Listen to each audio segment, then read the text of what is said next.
Elon Musk odam miyasiga chip joylashtirdi. Endilikda siz bu chip orqali faqatgina o'z fikringiz bilan o'yin o'ynashingiz yoki o'z kompyuteringizni boshqarishingiz mumkin. Siz bu haqida eshitganmisiz?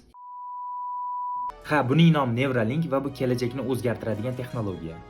Aynan shu Neuralink haqida gaplashilgan, ya'ni Elon Musk bilan bo'lgan 8,5 soat davom etgan podkastda men aynan siz uchun 2 daqiqalik videoga sig'dirishga harakat qildim. Neuralink bu miyaga o'rnatiladigan chip, ya'ni siz u orqali hech narsani bosmasdan, ya'ni hech narsaga tegmasdan turib, o'zingizda telefoningiz yoki kompyuterlaringizda faqatgina o'zingizning fikrlaringiz orqali boshqarishingiz mumkin. Dunyoda birinchi bemorga Neuralink chipi o'rnatildi. Uning ismi Noland. U aynan o'sha chip orqali Instagram ko'ryapti, YouTube ko'ryapti, hattoki o'yinlar o'ynayapti. Ha, u qo'lidan foydalanyapti deb o'ylaysizmi? Yo'q. Faqatgina fikri bilan bu ishlarni amalga oshiryapti. Xo'p, podkastda kelajakda nimalar bo'lishi haqida ham gaplashilgan. Bunda Elon Musk quyidagicha fikr bildirgan, ya'ni odamlar o'zlarining fikri orqali gaplashsin, yozishsin, ya'ni telepatiyadan foydalansin deyilgan. Ya'ni Elon Muskning bu texnologiyasi orqali yaqin kelajakda harakat qila olmaydigan odamlar yana mustaqil bo'lishadi. Lekin bu texnologiya faqat nogironlar uchun emas, bu barchamizga.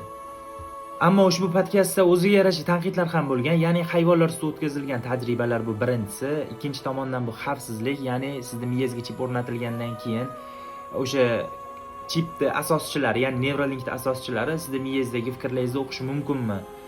Bu taraflarga qanday kafolat beriladi deyilgan savollar ham o'rtaga tashlangan. Bu texnologiya sizni qo'rqitishi yoki hayron qoldirishi mumkin, lekin bir narsa aniq, kelajak boshlanyapti. Bundan hech qayerga qochib qutulishning imkoni yo'q.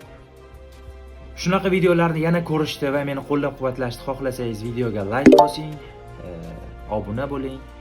Keyingi videolarda yana sizlar bilan sun'iy intellektlar, robotlar va kelajaklar haqida gaplashamiz. Sog' bo'ling.